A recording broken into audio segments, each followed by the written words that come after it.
I'm Christine Frizzau in Washington, where President Donald Trump's immigration crackdown is in the spotlight once again, on the streets and in courtrooms in 2 states.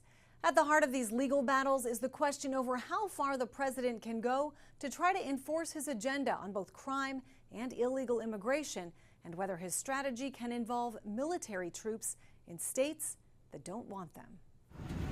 The arrests have carried on across the country, on the streets, and at job sites. A strategy resulting in both protest and praise.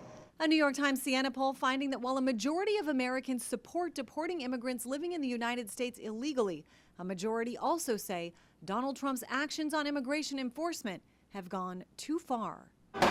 Protests capturing the anger and frustration of the methods, especially most recently with the use of the National Guard being sent into cities like Chicago.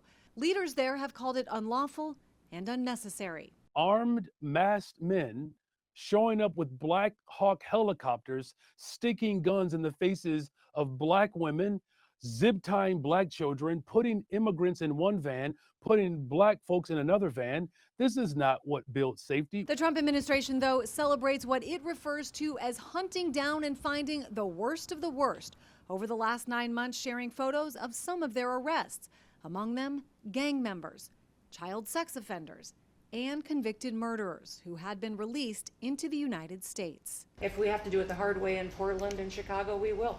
The White House appearing undeterred by legal challenges, pushing ahead with plans to leave National Guard troops in cities where leaders have told them they're not welcome. We're purchasing more buildings in Chicago to operate out of. We're going to not back off. In fact, we're doubling down, and we're going to be in more parts of Chicago in response to the people there. Legal arguments over sending in the National Guard played out in both Illinois and Oregon over the president's power to do this. The attorney for the state of Oregon called the president's assessment of the situation in Portland, quote, untethered from reality.